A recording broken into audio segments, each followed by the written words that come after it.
In the heart of the unforgiving Ural Mountains, a mystery was born from the snow and silence of 1959. A group of 10 experienced skiers, mostly students from the Ural Polytechnical Institute, set out on a challenging expedition. Their goal was to conquer Otorten, a peak whose name in the local Mansi language ominously means, "Don't go there." Led by the capable 23-year-old Igor Dyatlov, the team was well prepared for the harsh conditions of a Category 3 winter trek. The group was a picture of youthful exuberance and camaraderie, documented in the photographs they took along their journey. On January 28th, one member, Yuri Yudin, was forced to turn back due to severe joint pain, a decision that would unknowingly save his life. The remaining 9 pressed on, their spirits still high as they ventured deeper into the wilderness. Their diaries from these early days spoke of routine challenges and the stunning, desolate beauty of the mountains. On February 1st, deteriorating weather, including a fierce snowstorm, caused them to deviate from their planned route. They made the fateful decision to set up camp on the exposed slope of Kolatsiakhl, the Mountain of the Dead. Nyong. This was their last known campsite, a silent witness to the terror that was to unfold. Dyatlov had promised to send a telegram by February 12th, but when the day passed with no word, families began to worry. A volunteer search party was assembled, composed of students and teachers from the institute. On February 26th, the searchers' worst fears began to materialize when they found the abandoned tent. The tent was half buried in snow and strangely collapsed. Investigators noted with alarm that it had been sliced open violently from the inside. All of the group's belongings, including their boots, warm coats, and provisions, were left neatly inside. It was clear that whatever had happened, it had caused the hikers to flee in a state of extreme panic. A trail of footprints led down the slope towards a thicket of woods, nearly a mile away. Some of the prints were from bare feet, others from socks, and one from a single shoe.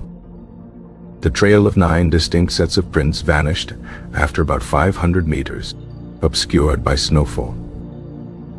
At the edge of the forest, beneath a towering ancient cedar, the first 2 bodies were discovered. Yuri Krivonishenko and Yuri Doroshenko were found lying side by side. They were dressed only in their underwear, despite the sub-zero temperatures. The remains of a small, hastily built fire were found nearby. The branches on the cedar tree above them were broken up to a height of 5 meters, suggesting someone had tried to climb it. Perhaps they were seeking a vantage point, or trying to escape something on the ground. The search continued, finding 3 more bodies between the cedar tree and the abandoned tent. Igor Dyatlov, the group's leader, was found 300 meters from the cedar tree, facing the direction of the tent. He clutched a single birch branch, his posture one of grim determination. Zinaida Kolmogorova was found furthest up the slope, her body showing signs of a desperate crawl back to safety. Rustem Slobodin lay nearby, a small fracture in his skull, though hypothermia was listed as his cause of death. The poses of these 3 suggested a final, futile attempt to return to the shelter of their tent. For 2 long months, the fate of the remaining 4 hikers was unknown. Finally, in May, as the thick snow began to melt, a searcher discovered their makeshift den, buried under 4 meters of snow in a ravine 75 meters from the cedar tree. The last 4 were found. The nature of their discovery would turn a tragedy into an enduring, terrifying enigma. Nicolas Thibault-Brignol had suffered a severe, crushing skull fracture. Lyudmila Dubinina and Semyon Zolotaryov had sustained massive chest trauma, with numerous broken ribs. A doctor compared the force required for such injuries to that of a direct impact from a car. Most disturbingly, these catastrophic injuries had no corresponding external wounds.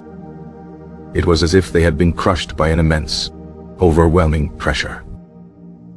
The horror did not end there. Lyudmila Dubinina was found with her tongue, eyes and parts of her lips and facial tissue missing. Semyon Zolotaryov, a military veteran, was also missing his eyeballs. Some of the clothing worn by this last group was found to be radioactive. The official Soviet investigation was swift and perplexingly vague. It concluded in May 1959, stating the hikers had died from a compelling natural force. The case files were classified and hidden away for decades, fueling rampant speculation. Theories blossomed in the absence of clear answers. An early theory suggested an attack by the local Mansi people, but it was quickly dismissed. There were no signs of a struggle, and only the hikers' own footprints were found. The idea of a secret military weapons test gained popularity, explaining the radioactivity and the government secrecy. Strange orange spheres, reported in the sky by others in the region around the same time, added to this theory. Could the hikers have stumbled upon something they were not meant to see? More scientific explanations were also proposed. Paradoxical undressing, a bizarre phenomenon where hypothermia victims feel a burning sensation and remove their clothes, could explain the state of the first bodies. The theory of katabatic winds, a rare and powerful type of downslope wind, was considered. Such winds can create infrasound, low-frequency noise that can induce feelings of intense, irrational panic in humans. This could explain the sudden, terrified flight from the relative safety of the tent. In 2019, Russian authorities reopened the investigation, hoping to finally solve the 60-year-old mystery. Their conclusion, supported by recent scientific modeling, pointed towards a slab avalanche. This theory suggests a large, delayed slab of heavy snow slid down onto the tent. The initial impact would have been sudden and terrifying, happening in the dark of night. This explains the tent being cut from the inside, as the main entrance would have been blocked by snow. It also accounts for the severe internal injuries of the four found in the ravine. They were likely in the deepest part of the tent when the several tons of snow hit. Fleeing into the blizzard with poor visibility and no warm gear, they quickly became disoriented. Group split, a common occurrence in such disorienting survival situations. Those who tried to return to the tent succumbed to the freezing temperatures on the open slope. The others, including the severely injured, sought shelter from the wind in the ravine, where they eventually perished. The avalanche theory provides a logical, if tragic, sequence of events. Yet for many, nagging questions remain unanswered.